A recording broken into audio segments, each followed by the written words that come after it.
This week, the EU is supporting USB-C, Nintendo is revealing gaming details, and Facebook apologizes for not being great.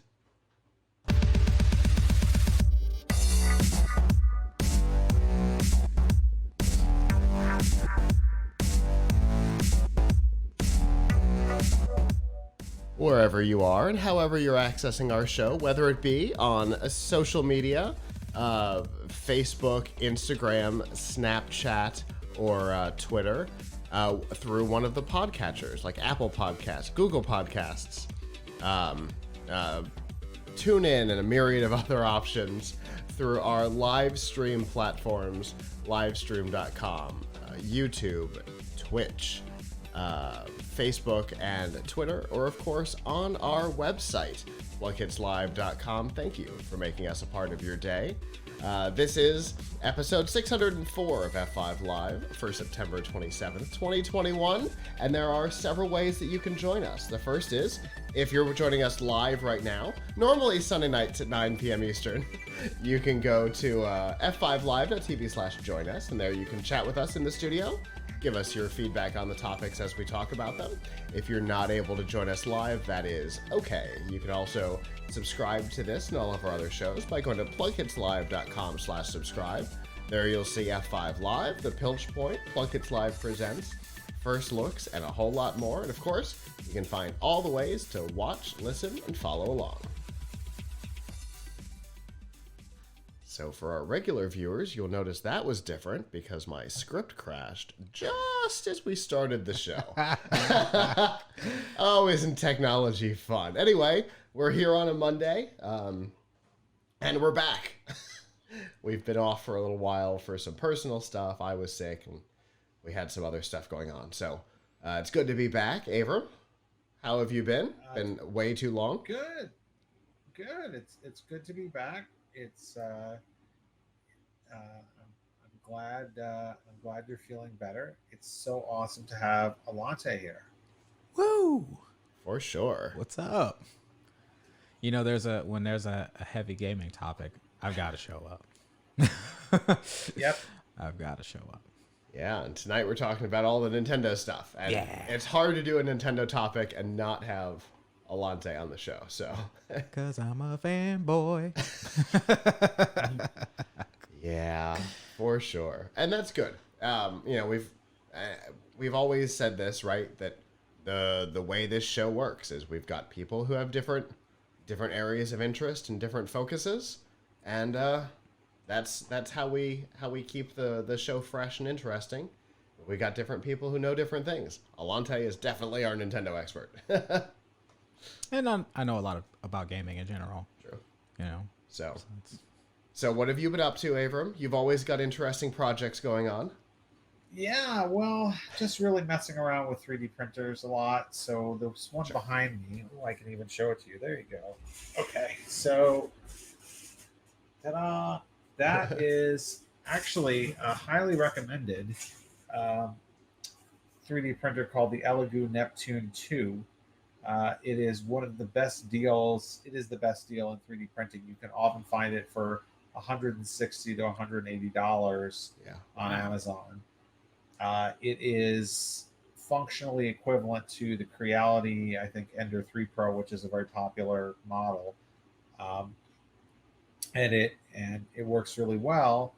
And so I've been messing with it, had to kind of put it together, which took me a little while, and then because it doesn't come totally put together, now I'm trying to upgrade it because you can add a sensor to it that will do automatic bed leveling for you, which is kind of a big issue with 3D printers. Nice. Is having the bed be, because by default you have to kind of level the bed by turning a bunch of thumb screws, which is not a precise process. So I have, it's over there somewhere, like a sensor that my friend sent me that basically it will, when you install new firmware, the sensor will go and touch the bed in a few places, so it will make a map basically of different points on the bed and like how far to put the print head above them.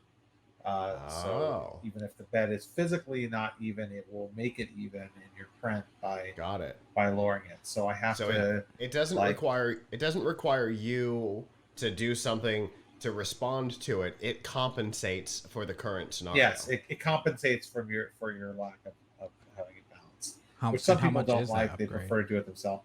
Oh, the upgrade is like $40, but you've That's gotta like string the wire through to the bottom and unscrew some things, and like these open air 3D printers are much more for like a DIY crowd. So like when you're getting started with 3D printers, which I did a few months ago, something more like this one, right? This closed 3D printer here is a better idea, is easier because it's like it kind of just works, right? Mhm. But then you find out that like the real 3D printing geeks don't use these enclosed ones that much. They use ones like that. It's sort of like PCs, right? It's like you can get your pre-built PC that just works, but you can't do everything you want. Things are or locked you down. You can use your iPhone Yeah. that works out of the box, but it doesn't do everything you want. And Right. at some point, you either are fine with that Right. or you get something more powerful Yeah. and more customizable. Exactly. So the big challenge has actually been getting it to print in different types of plastic. That's the challenge for 3D printing. Most people are printing in what's called PLA, which is good and makes stuff like this, but it's kind of brittle. So if you have anything that like that's a tool or anything like that needs a little tolerance for when you squeeze it, or you're running a screw through, you want to use PETG, which is this other type of filament that I have on this thing.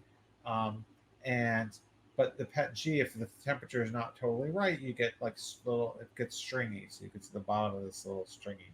Maybe you can't see, but it is.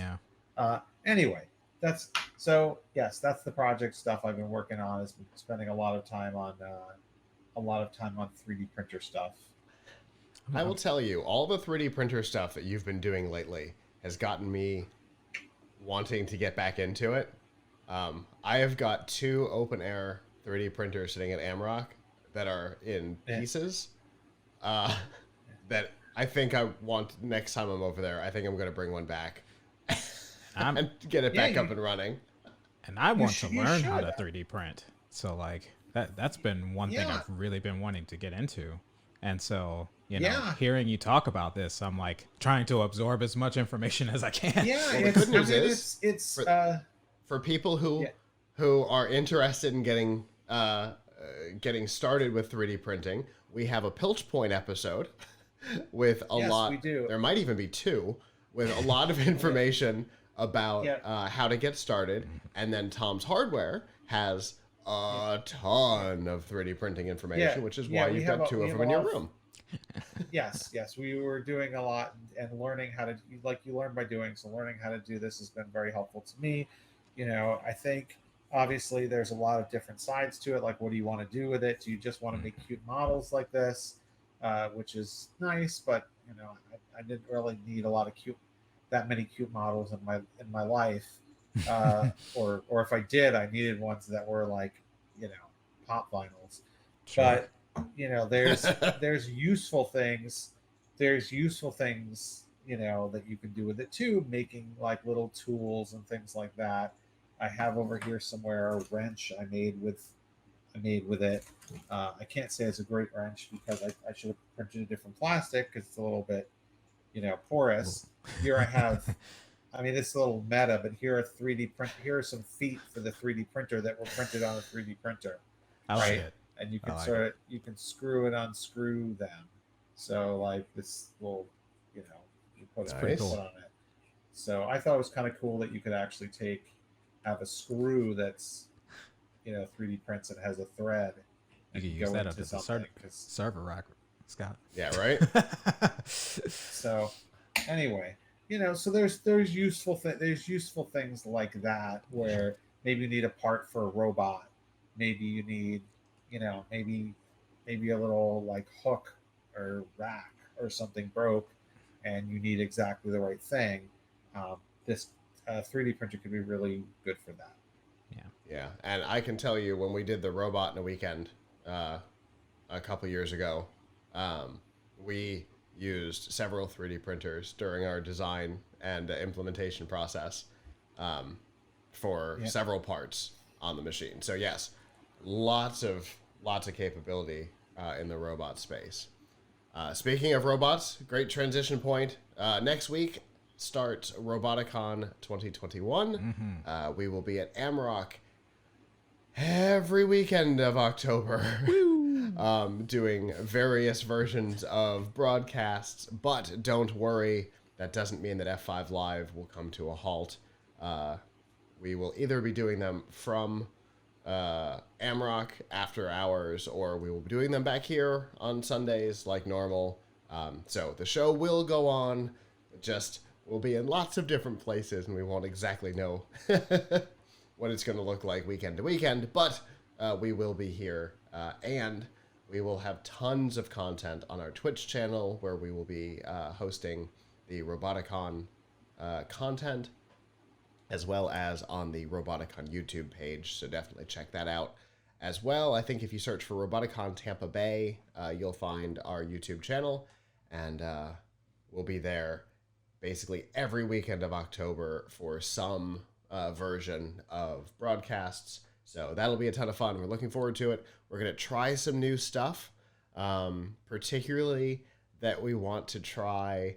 We're going to use this as an experiment for CES.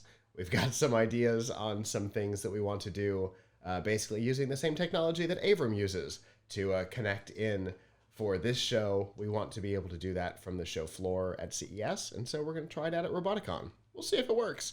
And we will be talking about it on the show after it either works or doesn't. So keep an eye out for that. That'll start next weekend. But for now, let's get down to some news.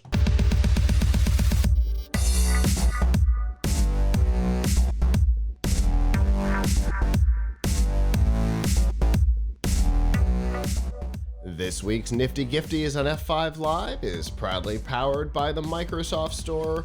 Whether you're looking for a laptop, a tablet, one of the many new Surface devices that were announced this week, Xbox games, and a whole lot more, you can get them all at the Microsoft Store. And remember that current students, faculty, parents, and active military can save up to 10% on almost everything. To browse the products and learn more about the discounts and the new Surface hardware, you can go to f5live.tv/Microsoft. So normally we would talk right now about the Surface hardware, but I did a breakdown of that on GNC Week in Review last night. So if you want to check that out, gncweekly.com is the place for that. But instead, we're going to talk about an interesting development that's coming out of the EU. Several years ago, and by that I mean I think it was 2009, the EU started a process of trying to standardize phone chargers. Now, I don't think any of us have any problem with the idea of standardized phone chargers. In fact, the fact that USB-C is the de facto standard right now is pretty fantastic. But in 2009, micro USB was the thing that was trying to rule the world.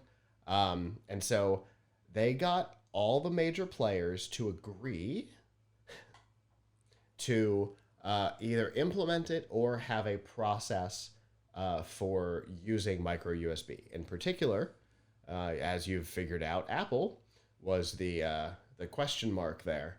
And so Apple agreed to give all EU residents an adapter from micro USB to Lightning. That seemed to make everybody happy. But times have changed. Micro USB is dead. And the current standard is USB-C. And so the EU has tried to get all the industry players to make a similar agreement.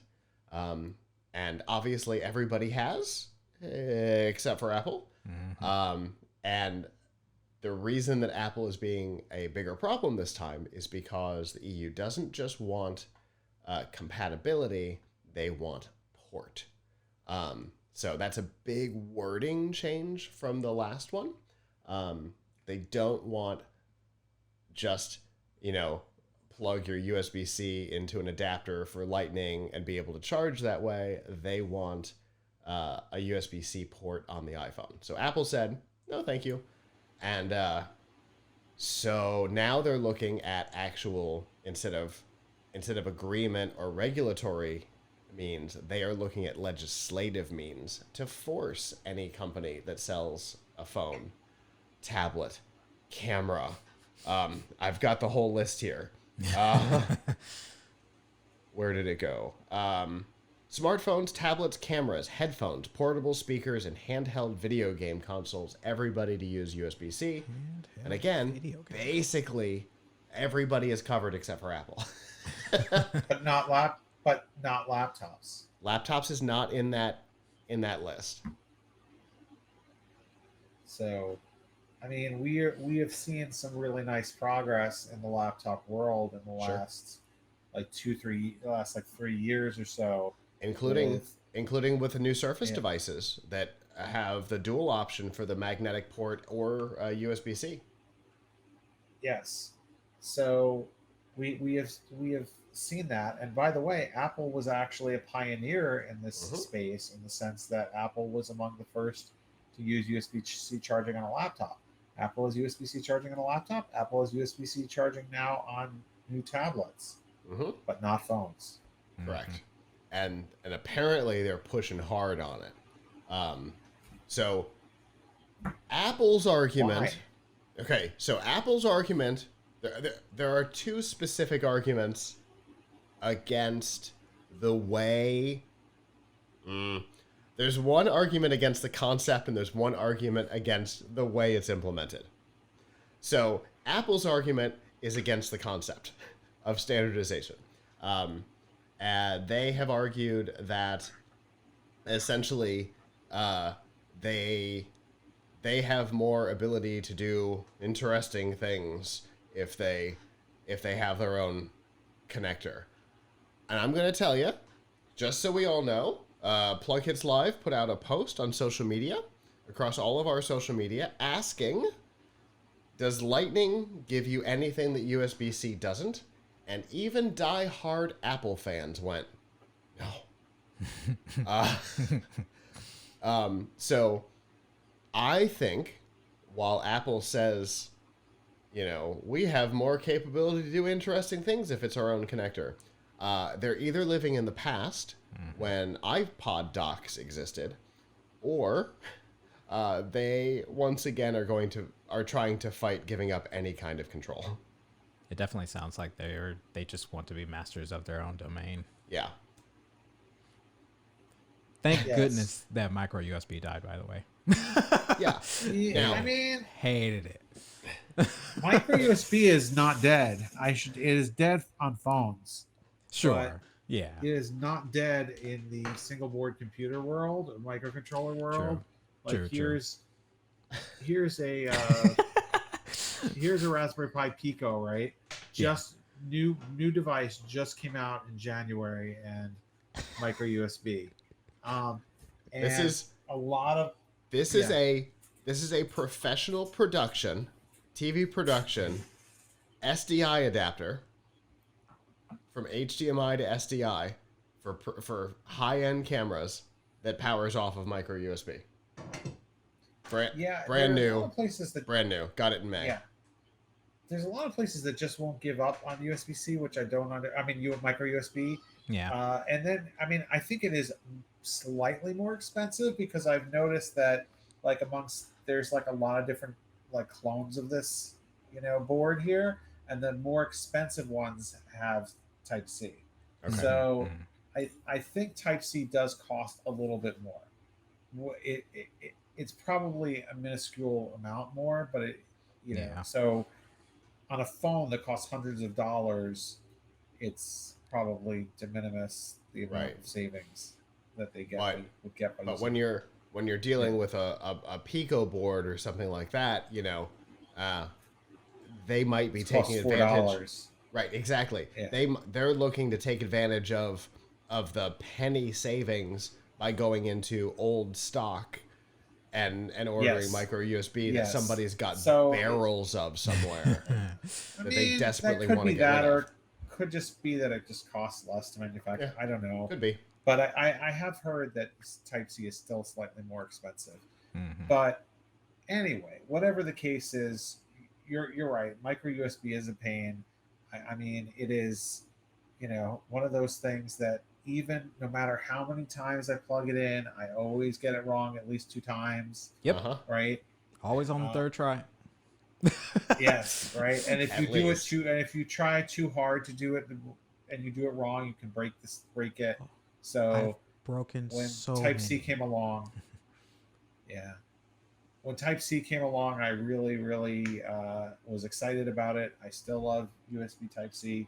So, Apple really has no legit excuse. Right. The worst part of it is that they've implemented USB Type-C on every other device they make. So if you think it's not a good standard, why are you using it? Right. Exactly. And that's why I feel like they're still stuck in the old accessory lock-in days where... Right. And in fairness, mini and micro USB did not give the capabilities that 144 and Lightning gave the iPod and iPhone with, full dock control and all of that. Mini and micro did not give that capability. They were simply not part of the overall standard. But C does. Yeah. So I would like to see the EU or somebody impose this on laptops below a certain wattage. Right now, you can only do Type-C up to 100 watts, although that's going to change, and there's going to be a 230 watt standard. But I don't think they. I still think the majority. It's getting better to where a lot more laptops have Type-C now, but still, it's not universal, right? Right. You have Type-C, you can get something like this. Right. And I was surprised to see that laptops were not in this collection. But I don't know. That's its own weird thing. I think they don't know. I think the people legislating this don't know. And that brings us to the second challenge, which is to the specific implementation. We got a quote from Maria Chaplia, who is the research manager at the Consumer Choice Center, and she said that forced conformity is the greatest enemy of progress. Now, what she goes on to say a lot of things, but specifically, what she's arguing is that it's great that all the phones are basically using USB-C, but to legislate and force USB-C by name means that if there's a need for a change, like there was from micro to C, it's not going to be as easy. It's not going to be as straightforward, and it's going to be discouraged because this law is written the way that it is, because it specifies USB-C. If it specified a modern standard or something like that, she wouldn't be arguing the same thing. But the fact that it spells out USB-C, at some point we may need to move away from it. Yes, we used USB-A as our primary thing on computers since the late 90s. Right. And but we switched to C because it's a better idea. Well, if this is a regulation, can't they just update the regulation as needed? I don't see Type-C going away anytime soon. It's not a regulation; it's an actual legislation. So you don't have a regulatory body that can just decide on a change. It's got to go through the European Commission and the whole parliamentary process. That makes it a big thing, as opposed to a regulatory body that specializes in this kind of thing going, well, obviously it's time we need to be looking at something Here's and make a change. Kind of what I think of that. What I think of that is, I don't think there's anything stopping anybody. I totally understand the idea of if they put this legislation in and you can only use USB-C, that kind of deters, any kind of idea of, making that technology better or making something better. But like, that doesn't necessarily stop anybody from trying to make something better. It doesn't entirely stop it, but the concern that the Consumer Choice Center has is that it factors into every engineering decision. Right. Is it worth spending the time to consider this only to have the EU step on it and tell us this isn't the standard? Or, well, to do this, we've got to do this. We've got to go through this whole regulatory thing. So yeah, I understand. That's the concern that she has, and I understand it. Now, obviously, this is highly conceptual, right? Yeah. And so I don't know what the reality looks like. But so you're right. Here's my USB-C is not going anywhere anytime soon. Right. Here's my prediction about the reality, and of course, this could be as good as my predictions I made when my son was born, which means not very good. But I don't think that there will be another wired standard after USB-C. I think wireless is what happens after USB-C. So I don't think that this is ever going to be an issue, because they haven't said that you have to. This is only a wired charging standard. It's not a wireless charging standard. Correct. And people have also said that Apple may try to get around this by just having no port at all, and making people use their charger. Which they've been talking about for a while. Yeah, the next standard is going to be the next standard for charging after this is going to be wireless. Yeah. I mean, there already is Qi, but I think the next USB-C, first of all, I just think is going to be around a really long time. But beyond that, 10 years, 20 years down the road, I don't know. There's wireless power over the air, we've seen, like the ASIA Coda stuff or whatever, where they're doing power delivery over the air, and I think that is the next. Yeah. That is the next thing that will really replace Type-C. And if you look at just the Apple ecosystem right now, the company that's fighting this the hardest, if you look at just the Apple ecosystem, they did something interesting with the 7th gen Apple Watch, which was just announced 10 days ago. And normally, I don't know where it is on here, but somewhere on here, there's a hidden diagnostic port that apparently does not exist on the 7. And instead, they've got this 60 or 65 gigahertz proprietary connection, wireless communication that appears to have replaced the diagnostic port. So they have already leaned into this. So for like ultra short range communication, probably throw the thing on a diagnostic charger and you get data that way as well. So it looks like they've already started to pull even their own hidden diagnostic ports off of devices. So a portless future isn't as far-fetched as it may sound. So yeah, I totally agree. So it's definitely interesting. The European Commission is looking at this now. No official decisions have been made, but they probably will be made in the near future, and we will see what that implementation ends up looking like.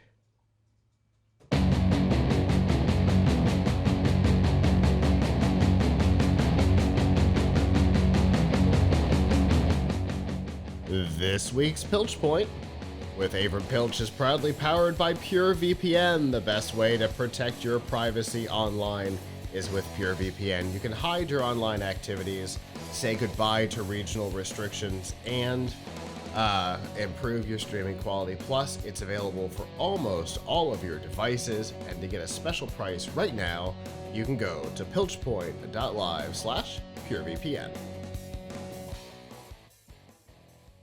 All right, Avram. So we get another opportunity to see A new product, right? I always love when you've got show and tells. Yes. So here is my today's show and tell. It is a Lenovo ThinkPad X1 Carbon Gen 9. So nice. Wow. Now the Gen 9 means it's the 9th X1 Carbon. That doesn't mean it's using 9th generation Intel CPU. It actually is using 11th generation Intel Core CPU. So, so the X1 Carbon has been around a while. I mean, obviously this is the 9th generation of it, but it is the productivity. It has long been the productivity laptop to beat because it is super thin, super light, but has everything you need to really work smarter, not harder. So this here is 0.6 inches thin, just like prior ThinkPad X1 carbons. It's only 2.5 pounds, like prior X1 carbons, but there is something a little different about it. It is slightly longer and narrower because it has a 16 by 10 display. So prior models, like many laptops on the market today, use 16 by 9 displays. So 1920 by 1080 was the base resolution.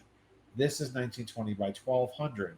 So that gives you 11% more vertical screen real estate. That means when you're viewing a web page um, or editing a document or something like that, you are going to see a little bit more on this screen than you would have than you did on last year's model and on most products in the market. So this comes with a choice of, it starts at $1,100 and it uses an Intel Core i5 or i7 11th gen processor. And it has either 8 or 16 gigs of RAM. I definitely recommend going with 16 and up to a 1 terabyte SSD. Uh, the What is really cool about this is the battery life is just unbelievable. It lasts 15 and a half hours on a charge on our test. Wow. That and mind you, like I said, it's only 2.5 pounds and 0.6 inches thick.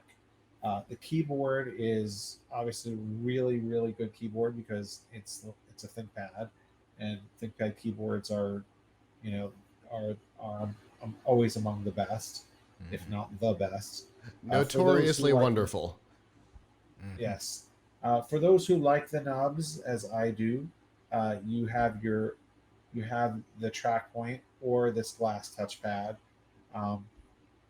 The screen here, this is you can get it. This is the what was the touch? Anyway, you can get it. You can get it with touch, not touch, or you can get it in actually above 4K. It was like 3840 by 2400.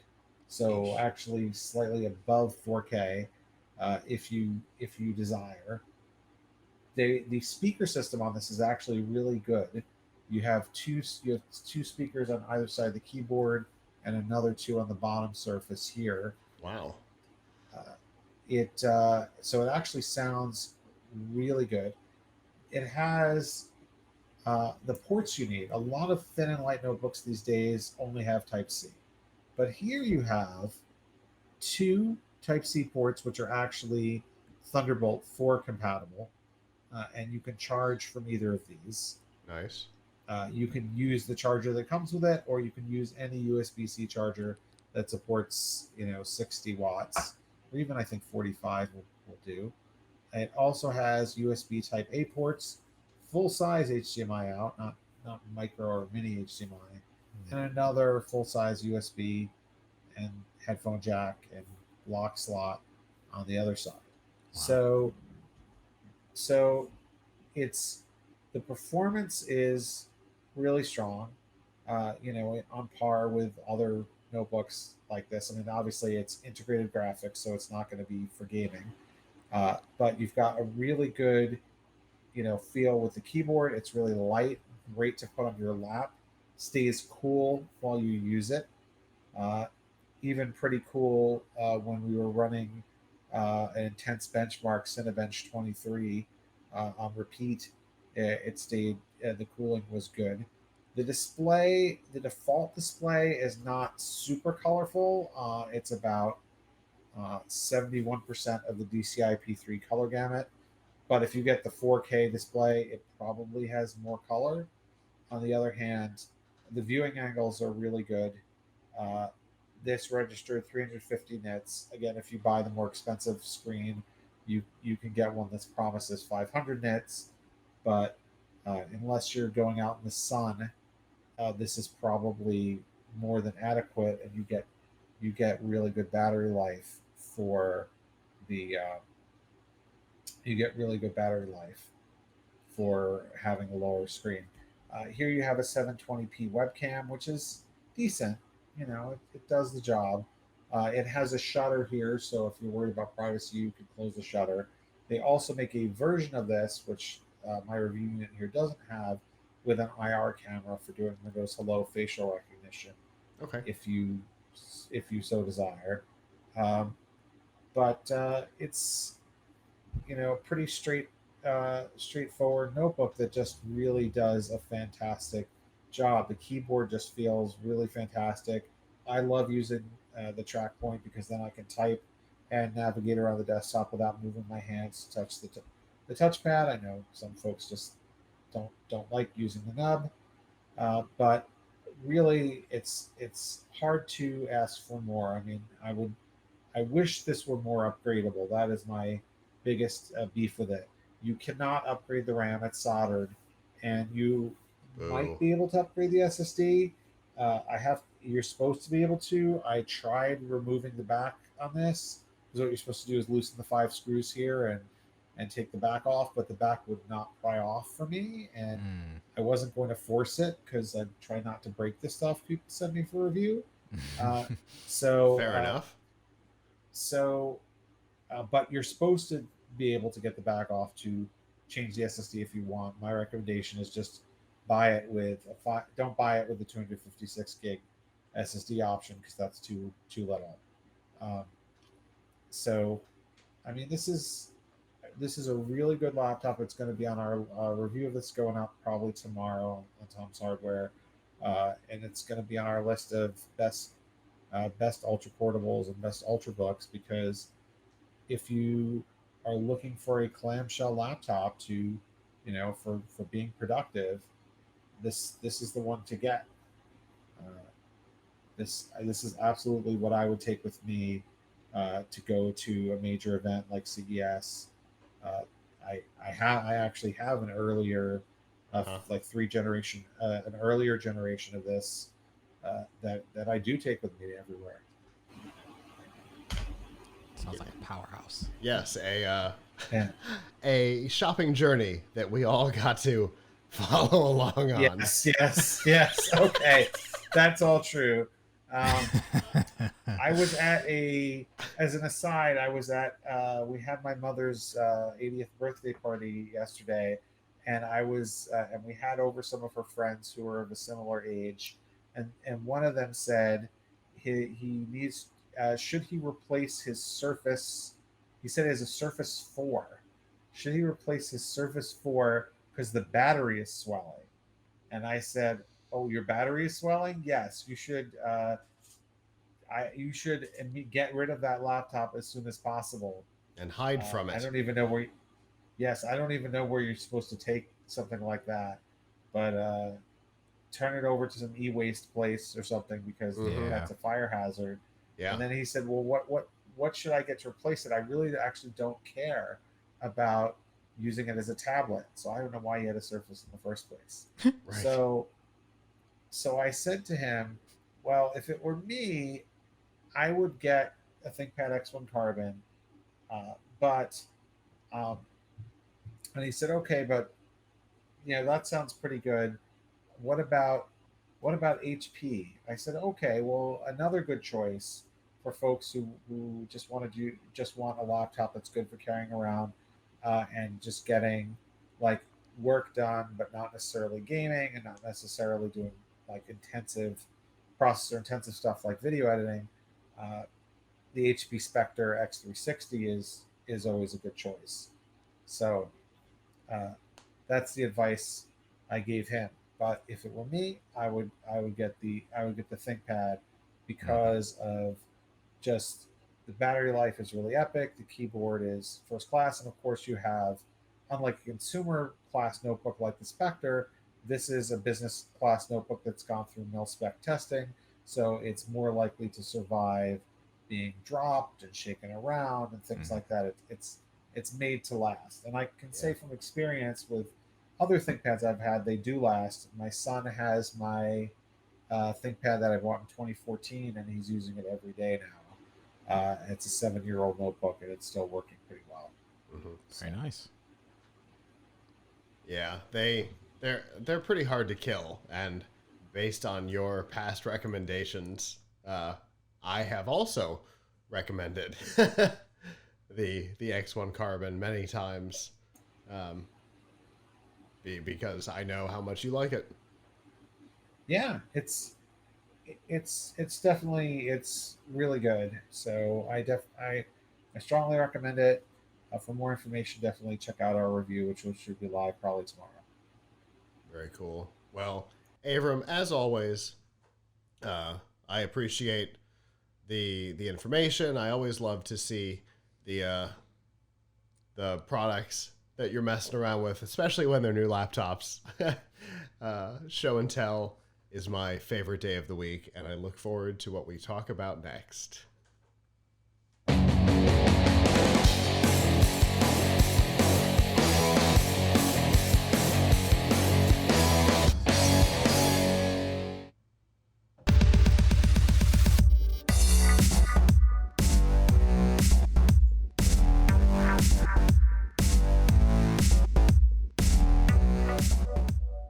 This week's Extra Life on F5 Live is proudly powered by Loot Crate. Whether you're a gamer, anime fan, or a pop culture aficionado, Loot Crate has got a crate for you. They curate a bundle of collectibles, apparel, figures, and more that you can't find anywhere else. They get delivered to your door. It's like getting an awesome birthday present from yourself every month. And to learn more about the crates that are available and the deals that are going on, you can go to f5live.tv/Loot Crate. All right, so this week Nintendo gave us a lot of information about a lot of things. Games, services, hardware, a little bit of everything. So we're going to dive into it. It's why we've got Alante here with us. I mean, we always love having Alante here with us, but we bully him into it when there's a Nintendo topic that's this intense. So I guess let's start with Switch Online, because it's one of the things that is, I think, has been the most talked about. Everybody's got their little things about this game or that game, but Switch Online is what I saw talked about the most, and in particular, this new subscription tier. Switch Online is $20 a year right now. And there's a new thing, Nintendo Switch Online Plus expansion pack.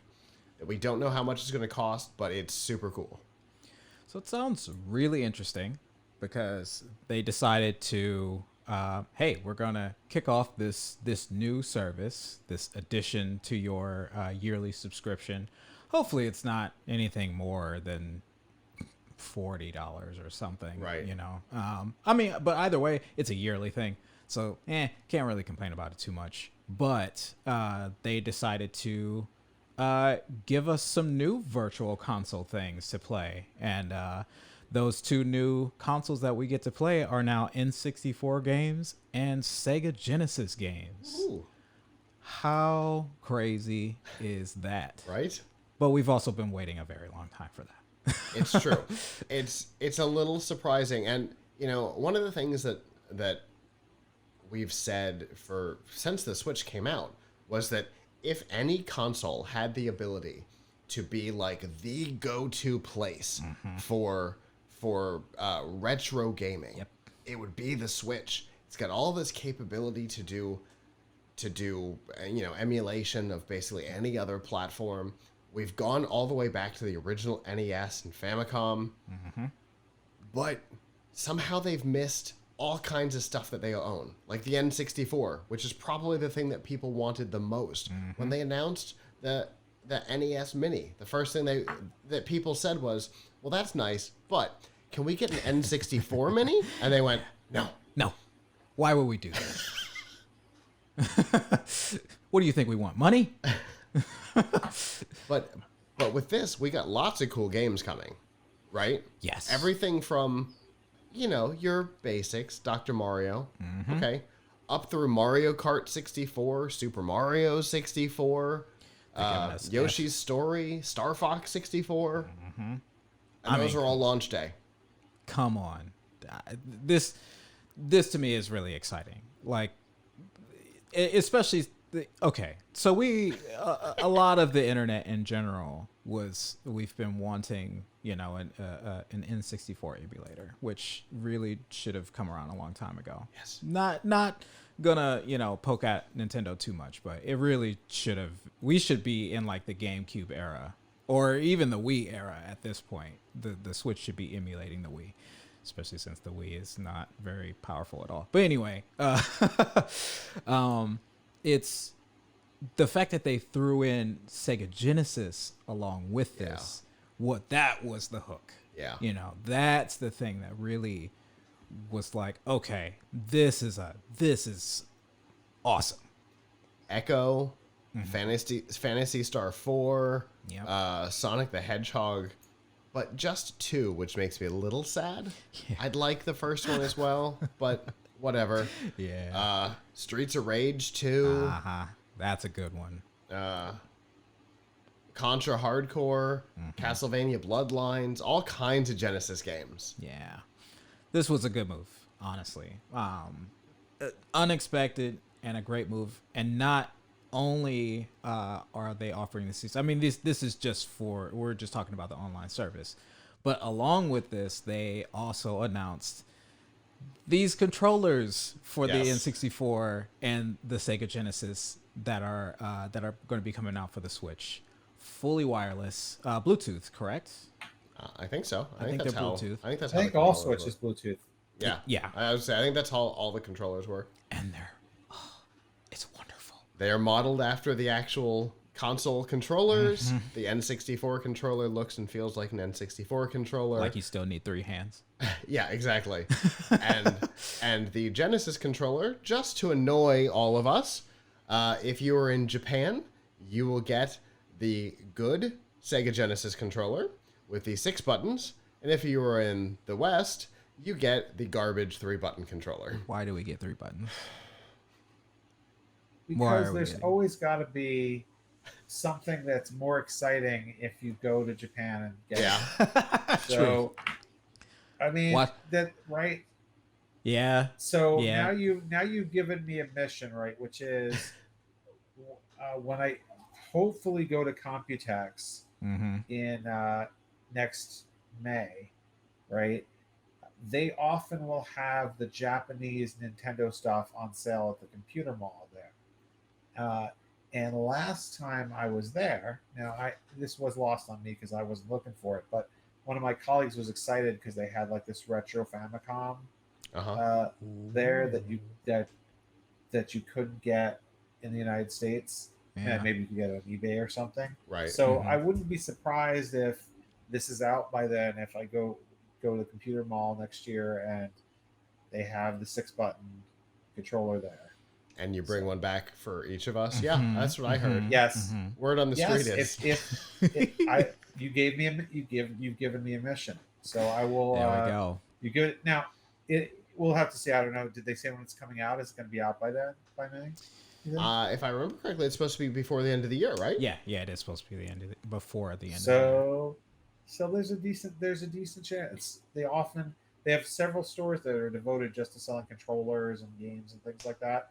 Most of the stuff they have is just stuff you can get in the U.S. But sure, this is not to take this off on a Computex tangent or something.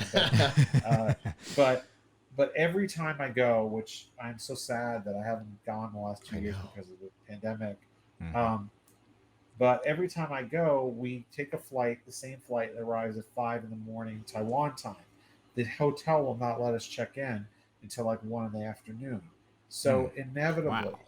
we have to find something to do before we can check in and go to sleep, right? Oh my god. And so I end up leading all of my coworkers over to the computer mall where we will like hang out until it like opens up at 9 a.m. or something.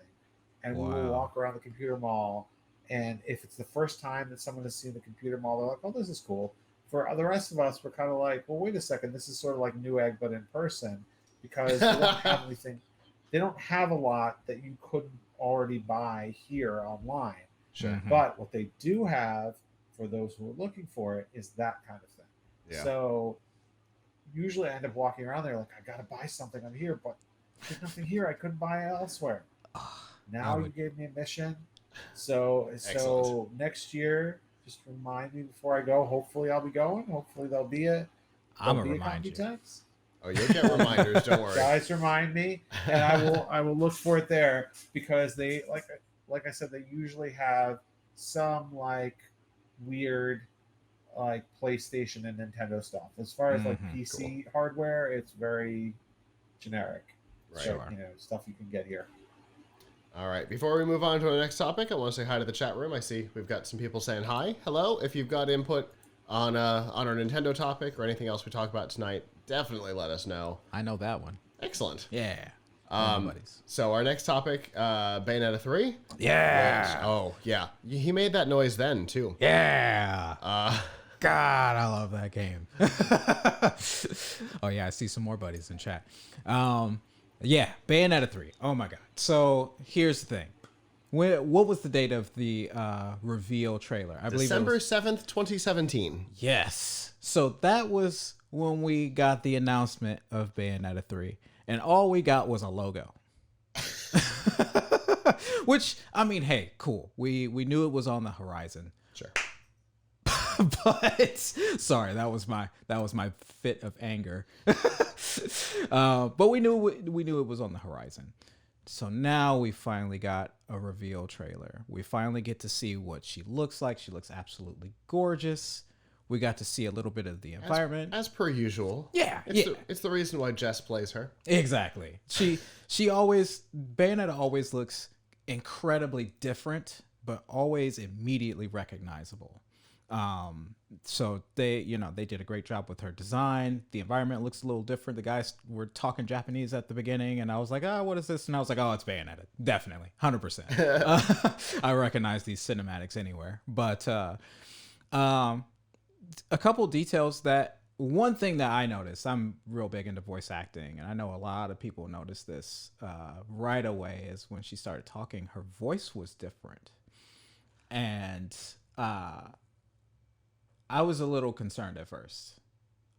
I can't give any spoilers away, but there seems to be probably a very good reason why her voice is different. If you recall some of the events of both of the games. So go play them. They are definitely available, 1 and 2 for the Switch. And, across various systems. They're kind of, you can get one here, I think on the, you can gotta get them across various systems. But super, super excited that we got to see her in action. We got to see, she still has a lot of her torture moves. She's still going to have various weapons. I'm just hoping that we get to, still see some of our favorite characters show up, like her estranged best friend, Jean, and Rodin, which has been her arms dealer for the first and second game. Super, super excited. The next game that we wanted to talk about, and we're not going to talk about everything that's in our article, but some of our highlights. We've got a visitor. If you're watching, you're going to see a dog tail and a dog nose. We've got a visitor in the studio right now. There's a nose. It's a Duncan. Hey, buddy. So you're a star, Duncan. The game that I think you made the most noise about was the new Splatoon. Yeah. Challenge my inner tool man there. Splatoon is, anybody that knows me, they know that's one of my favorite games. I play it entirely too much. I probably have about 1,600 hours of gameplay for Splatoon 2, and they finally showed off some more details. We got to see some of the special weapons that they're bringing along in the new game. So there's there was a kind of stretchy arms special that we got to see, where you can kind of traverse the boards around in your kind of ink form, and kind of like the inkjet, you'll return back to your original spot where you activated it. Zipcaster, thank you. You'll have the names because I don't remember them. There was what was the ball called? I think it was the crab ball or the crab tank. Crab tank. I said, which is exactly what it sounds like. Yeah, yeah. You get to it has various forms. Two forms. You get to it's a sphere, but you get to walk around as a crab, and it's got two different shooting modes, kind of a regular gun mode, and then it's got a like an explosive round, almost like a grenade launcher mode. And they also brought back a couple of Splatoon 1 special weapons, one being the killer whale, and the other 5.1. 5.1. Thank you. I couldn't remember the number. Surround sound. Dolby. And they also brought back the baller special, which is completely different now. Before, it was an instant activation, which was horrible, and if your teammates were either near you or touched you, you would kind of share that protective bubble with your teammates. But now it's kind of a device that you activates, and it makes a giant bubble in that area. It's called the Big Bubbler. Big Bubbler. The killer whale special, if you remember from the first game, you set down the weapon, it shoots out these waves, and then it creates a damaging wave that kills you. But now it does all sorts of things. There are like 6 different small waves, and it says they home in on the enemies and kind of travels around. So they didn't really show that one off too much, but I look forward to seeing how that one actually works. And there's actually a third one I forgot to mention. It's the Inkzuka. Trizuka. I knew it had a new name. So that one, actually, you'll notice you have 3 like big tanks on your back of the weapon, instead of it just being the rocket launcher that it used to be. And now it shoots 3 projectiles 3 times. Which is wild because it used to shoot out.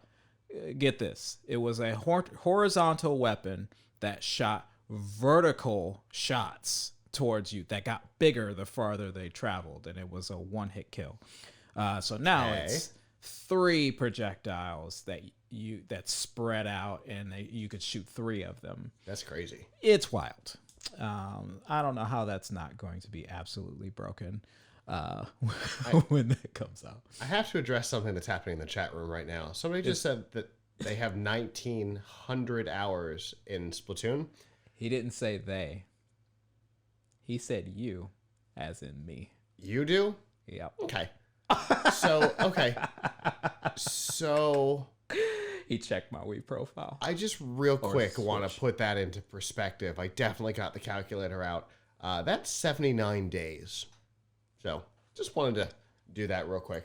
So that's the reason why Alante is this excited about Splatoon 3, because there's 1,900 more hours available to him, apparently. I may play it just a little too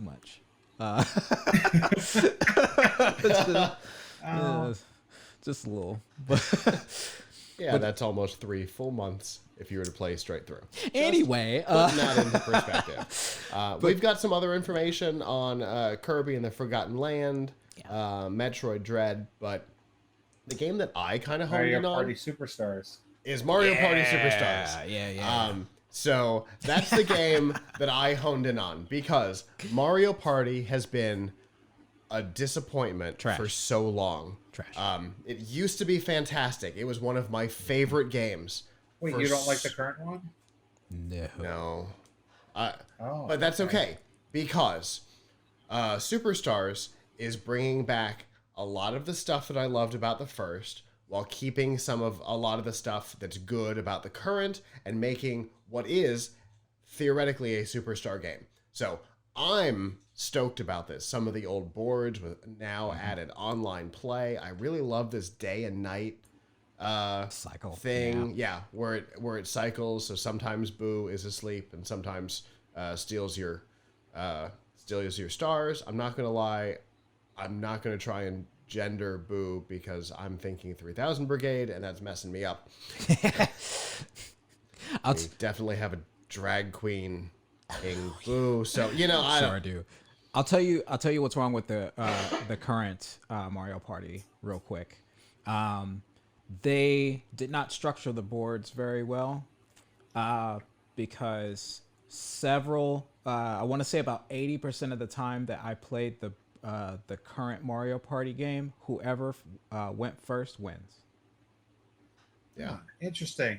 Yeah. So I think you're right. It is a little bit of a challenge. My son and I we love to play Super Mario Party, and that's one of those like really good games to play with other people or with kids. For sure. And that's one of those games that we can really enjoy together as opposed to like Minecraft, which I can't. I tried and I just can't get into it, and the graphics in it actually make me want to vomit. But like Mario Party is great, so like I'm excited about this new one because it's going to be even better than the current one. I'll tell you, we used to do Mario Party events for like New Year's Eve at my family's New Year's Eve party on the old, like the original N64 games. We used to play it all the time. And some of it has gone away because I don't currently have a Switch. Obviously that's going to have to change with all this.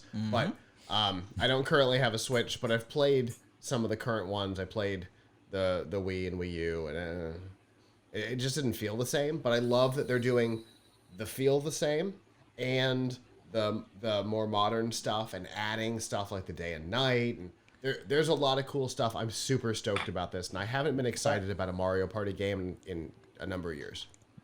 One thing I really think that Nintendo made a good decision on, and I think they got this from the recent success of Fall Guys Knockout, is Fall Guys is Mario Party without the boards.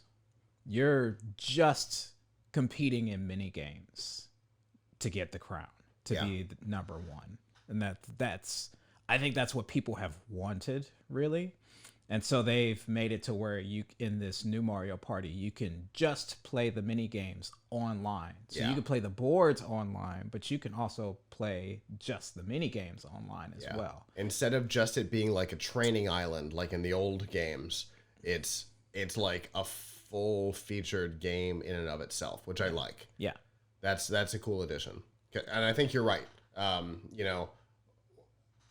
Fall Guys and WarioWare good point. Yeah. have both taught Nintendo that there's a lot of potential in theoretically just partial games, which I think is a good thing. Yep. So super stoked. By the way, if you need a Switch, there's another little piece of Switch news, which is that the Switch OLED is going to be out October 9th. Yep. Absolutely. I'm definitely getting a dock, but not the whole. And that you should get if you're going to get it's my understanding is it's not worth it if you have an existing Switch right to buy a new Switch just for for the improvements. But if I you don't have I a Switch definitely yet, I definitely read the article from your colleague over at Tom's Guide. yeah. I mean, a lot of people have opinions on, but it just seems to me like it's worth the extra $50 if you're buying a Switch, if you need to buy a Switch anyway. For sure. Yeah, that's my plan. So I will have one soon. And I'm excited about all this. Most of all, the retro console stuff, because everybody knows I have way too much retro stuff as it is, but I don't always keep it all plugged in. This will make things way easier for me.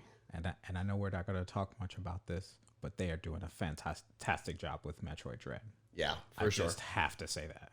Yeah, and we've got a good summary of what's going on over there at the website. If you go to PLUGHITZlive.com, it's one of the current articles, or in the description linked in our video. Me too, Inky. Me too. Super excited. There's so much to be excited about from this Nintendo Direct. Really, possibly the most full-featured Nintendo Direct in ages. In a good while. Yeah. So super excited. I definitely can't wait to see a lot of this stuff come out.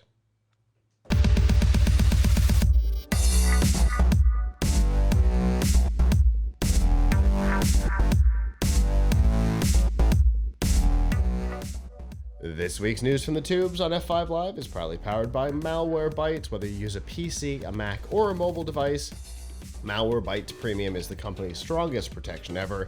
It fights threats that traditional antivirus software can't stop. It actively blocks worms and dialers and exploits and bots and all kinds of stuff, and you can use your computer and mobile devices with confidence and peace of mind. To learn more and to get a special price, you can go to f5live.tv/malwarebytes. All right, it is no secret that Facebook is a mess. Yep. In the time that we were off, the mess got more interesting, for sure. In particular, a series of reports from the Wall Street Journal that included, but are not limited to, special rules for VIPs that allowed millions of users to, quote, violate our standards without any consequences. Promoted troll farm content in the U.S. The company knew that Instagram was causing harm to girls and buried the report. They knowingly ignored drug and human traffickers, and even put things into place to undermine the company's own COVID efforts. And these reports are all worth reading. They're all linked at the upstream. But Facebook wants you to know they're sorry. And don't worry, pinky promise won't happen again. Obviously, we hear this all the time, right? They do something or lots of somethings that suck. They get caught. They get called out, and they go, "Oh, we're sorry. We won't do it again." But in this case, they have promised to make changes. What are those changes?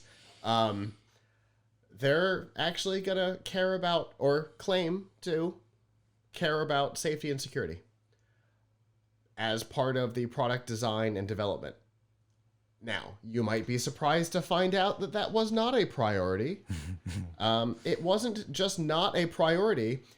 It was actively discouraged by both the growth and policy teams. Both departments within Facebook actively discouraged the design and development teams from thinking about safety and security. So they'd pitch a new feature. They'd talk about how the safety would factor in, how security would factor in. Growth and policy would both go, no, don't worry about that part. Just build it and let's move on. And so you end up with all of these problems and more. There's a story that comes to mind at our former software company. We used to tell it all the time.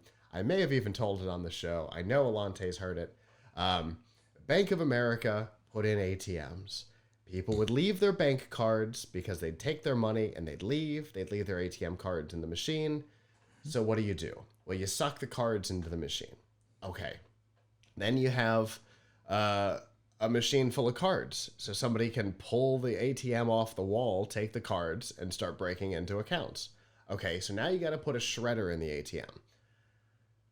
So now you have ATMs all over the country with card shredders built into them and somebody that has to empty them. And now you've got people coming in and having to get new cards and being inconvenienced.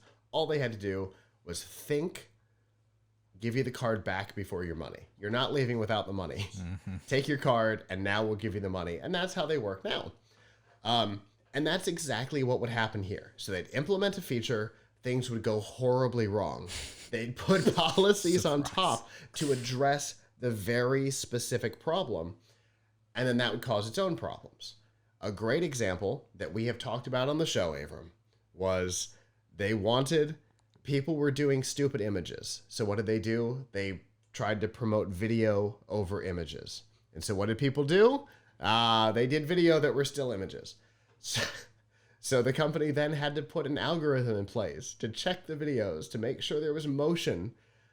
And then they would demote the ones that didn't have motion. So what do? You do what we're doing right here, and you have a slightly animated background, and you put your text over top of that, and it doesn't get demoted. And so what do? They roll back the whole thing. Gee, it sounded like it was a bad idea in the first place. Right, and that's exactly the kind of nonsense that is happening here. But now they're not going to let the growth and unified policy teams fully override safety and security ideas. I don't know. Right. I don't know.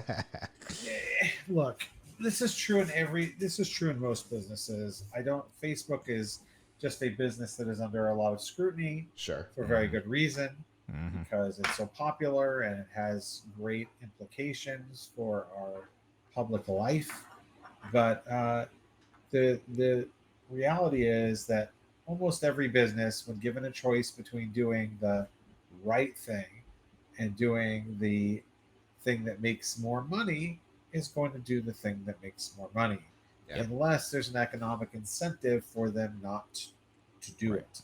So listen, for example, this business of not disciplining VIPs, right? Because A, they don't want to create a controversy that causes people to leave. B, these VIPs were probably driving traffic and usage. So why would we want to get rid of our cash cows? So of course they're going to do. Of course, the people who control the money are going to make the decisions, and they have incentives. So probably what happened with the video thing was somebody came up with the idea. Maybe it was because they were selling video ads. Who knows? Came up with the idea that we need to drive video plays, right? And that's what we care about. And there was probably someone in the room who said, don't.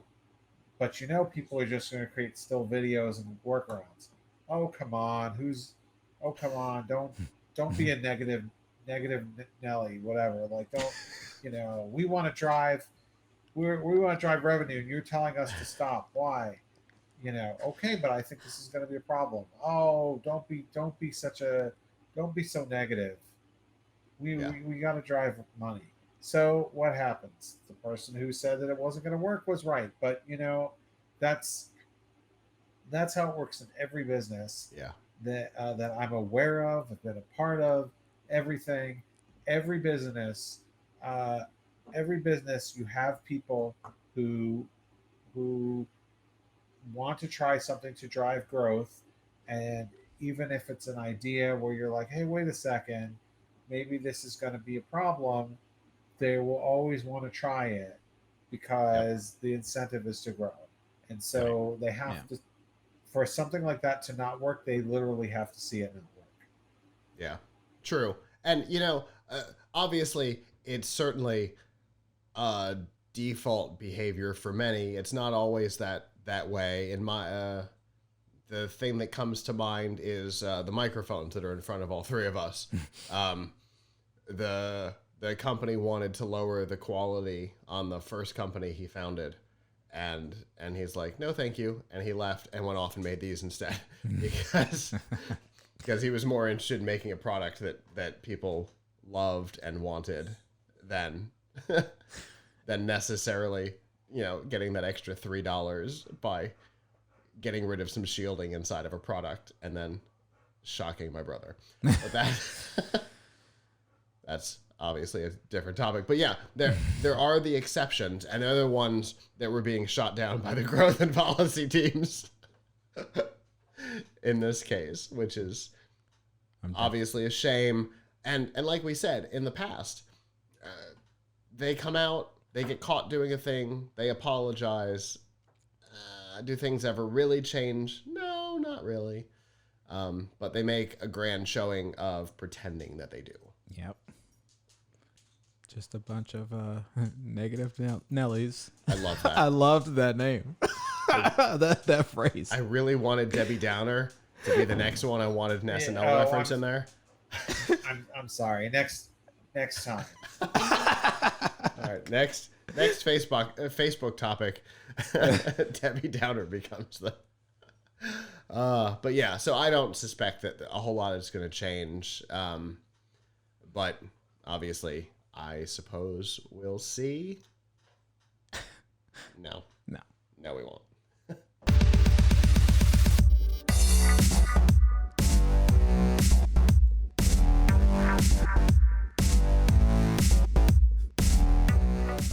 This week's DRM Not Included in F5 Live is proudly powered by Amazon Prime. You know that you get free shipping on millions of products, but that's not all you get. You get free music with Amazon Prime Music, free TV, movies, and documentaries with Amazon Prime Video, free games, and a free Twitch subscription with Amazon Prime Gaming, and a whole lot more. And to learn more about what's available, to get quick links to all of these features and more, and to get a free 30-day trial if you're not already a subscriber, you can go to f5live.tv/prime.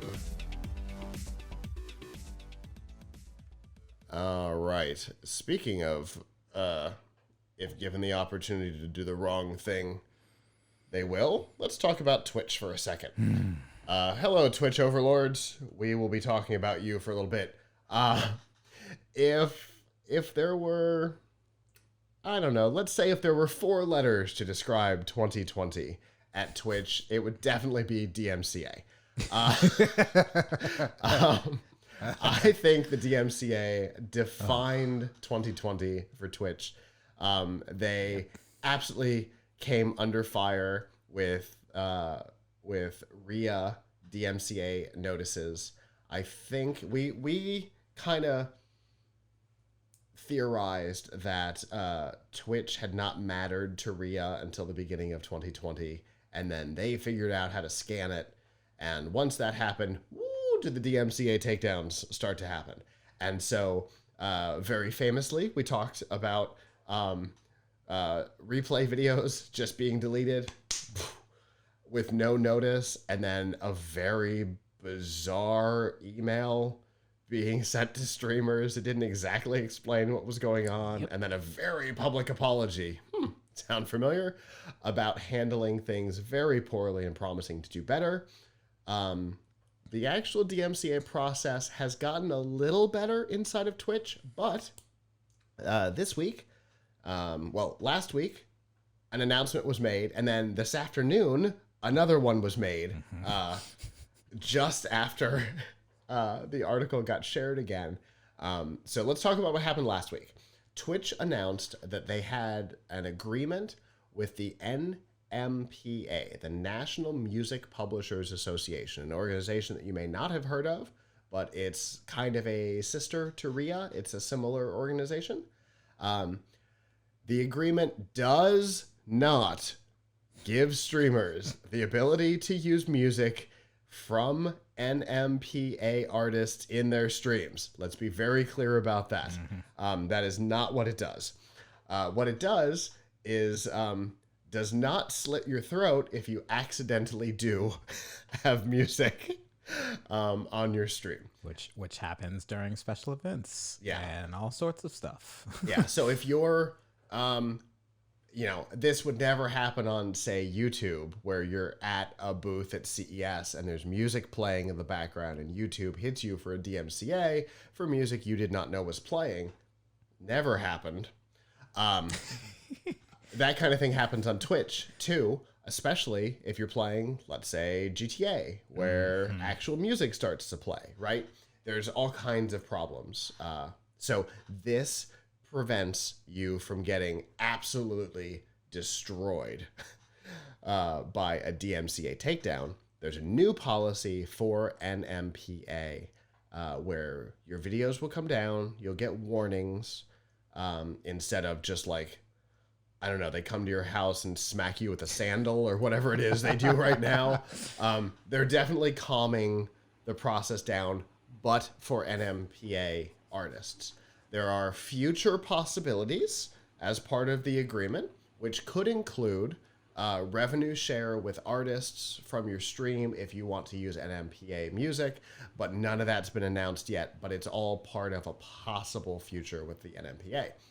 Today... Newsflash. They announced, I got the email at 12:38 this afternoon, that, is it Warner Music or Universal Music? Warner Music. Has been added to the agreement. So they're obviously out there actively working to create a process for these organizations to find and report unauthorized usages not under the DMCA process, which is better, I think, for everybody because they have not handled DMCA well. No, I mean people were getting their VODs and stuff taken down for just playing a game. Yeah, that had its own music playing. Right. So this is going to be a better process. That not everything goes to a warning. Some things will still skip a warning. For example, if you are trying to rebroadcast a concert, they're still going to hit you with the sandal or whatever the process is. There's definitely still things, right? Some things don't have soft penalties. Some of them still have very stiff penalties. So I think that's a good thing. Things like that was for you. Restreaming a concert, or playing pre-release music, things like that. Those are still going to have very stiff penalties. But I think this is better. It's not great, but we're getting there. I mean, the process isn't great anywhere, right? Yeah. Anybody who's dealt with the YouTube process, or God forbid, the Facebook process. Oh my God. We've got a Drew Project video from 2018 that every 6 months Warner Music puts a claim on 3 seconds of our video for a song that is not in the video. It feels like clockwork. Every 6 months we get, or is it 3 months? We get a DMCA notice. We've muted 3 seconds of your video for this. Oh, A, it's fair use because it's a performance, and B, it's not actually in that video. I feel like it's high noon, and this is Wild West versus Wild West. Yeah, because that's been the Twitch thing, right? Yes, laws don't apply to us. Yeah. Ooh, yeah, they do. Yeah, it's you have people who have been playing all sorts of copyrighted music while they're streaming, and while I understand and agree that music makes the experience better, it's like you still need to kind of, abide by these rules. But then you've got, the DMCA guns just rapid fire shooting everyone. And it's like, well, okay, slow down. Yeah. Because some people are just playing video games. They don't even know what's going on. Right. They're not trying to break the rules. And it requires so many people to understand copyright law. Oh, God. Right? Yes. The three of us right now understand the rules to a painful extent. Partially because we talk about it on the show, but partially because we all are content creators. And at least the two of us, I don't know if Avram's ever gotten kicked for the same kind of stupidity, but Alante and I know have dealt with this stuff. We've both had interviews and stuff come down. Yeah, I haven't had that problem because I guess I haven't had enough stuff posted that actually was in a space where music was playing. But I'm very conscientious about this kind of stuff if I can be, right? Obvious. Are you guys all aware of the whole business now of police actually playing copyrighted music when they're doing something that they ought to be doing? Because, specifically Disney music. Yep. Oh, is that it? Specifically Disney music? Yes. So because they want to make sure it gets taken down. It's the best to use. I mean, Disney sued a daycare for a hand-painted mural. Yes, Disney music's the way to go. Right. So this is, I don't know. Somebody should invent a kind of AI or something that I'm sure this is feasible that can actually like remove background music from a video. Yeah, I mean, I'm not saying that's great, but like it knows I mean, we have all kinds of things to filter images and filter sound. So could we figure out what the offending frequencies are or something and pop them off and get them out? Yeah. Now, isn't this half the reason why people use TikTok? Because you can get all this free music in TikTok. So it's certainly part of it. Instagram Reels works the same way. Yeah, it does. So why can't Twitch make some kind of agreement like that? I think that's what they're working on. I think this is step one. Before, and I mean, in the announcement, they talked about future possibilities, and then in bold said, "This does not mean you can use music." Right. But they did talk about future possibilities in the emails that came out, and the NMPA press release did as well. I think this is phase one of appeasing the associations first, and then now that we have a process for artists to deal with unauthorized use, let's talk about how we can deal with licensing for Twitch affiliates and Twitch partners and stuff like that. How can we talk about legally integrating our music into the platform with some sort of stream revenue share or something like that? There's a lot of possibilities that I think are going around behind the scenes. But I think they had to appease the associations first and then move on to appeasing Twitch and streamers. Because they've got all the power, in fairness. They got all the power. The law is 100% behind them. This is true. So you would think with all the money that they make, though, that Amazon... And it's Amazon. ...entirely makes from this. Yeah. That it shouldn't be difficult to come up with a solution that kind of helps everybody. Yeah. You know, there's a lot of ads playing on Twitch now. You know, it's like watching TV in the 90s. Almost, depending on what channel what channel you're on. Yeah. So, I don't know. So we'll see where this goes. I'm hoping that is the future, Avram. That there will be some sort of agreement where you can say I'll give up 10% of my revenue or whatever, and that'll go to the artist whose music that I play or something like that. It does sound like something like that is on the horizon, and depending on the percentage, I think it would be 100% worth it because, like Alante said, it makes things way more engaging. So, I mean, I know you're wrapping this up, but like I think of like artists on Twitch. Yeah, some people like to just sit, draw, chill, chat with their audience. Yeah, and if you're just sitting there in silence, right? We got to come to some kind of compromise. Absolutely. If you're making any money from it, I will tell you it is worth every penny of $29 a month to sign up for Motion Array to be able to use that music for stuff like that. Just putting that out there. Personally, I think it's worth every penny of the $29 to get the licenses to that music to be able to use and stuff. They're not a sponsor at all, but they are responsible for the background video that's playing right now and the opening for both F5 Live and Piltch Point. So, thank you, Motion Array. And CES, Collision, they've been responsible for a lot of our stuff. So it's a great deal for content creators, honestly. But yeah, hopefully we'll see something like that come around soon. And with that, that is our show.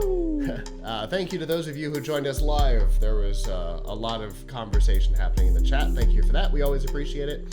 If you did not join us live and would like to in the future, normally Sunday nights at 9 p.m. Eastern, you can go to f5live.tv/join us. There you can see links to all the platforms that you can join us, or you can just watch us on Twitch right there at that link and chat. Give us your feedback on the topics as we talk about them.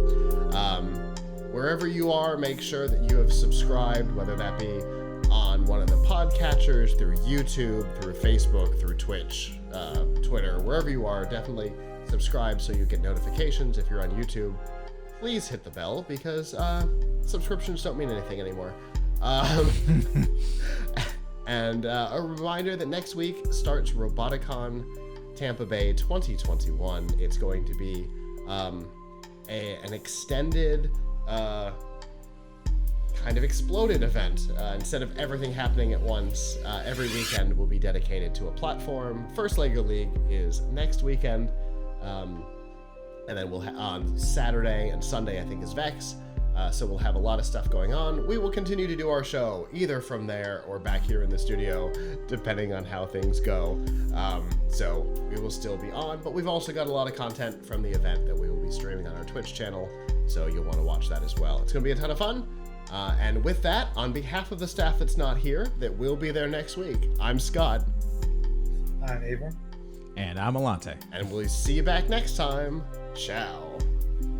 Sippers. Hello, YouTube. Thanks for watching, and I hope you enjoyed this episode of F5 Live Refreshing Technology. If you did, please subscribe to the channel down below, and of course hit the notification bell, because we know that subscriptions don't mean much on YouTube anymore. If you've got topics that you'd like us to talk about in the future, please comment them down below. And if you'd like to not follow us on YouTube, there's lots of ways that you can follow along with our content by going to plughitslive.com/subscribe. There you'll see all of our shows and all of the ways that you can watch, listen, and follow along.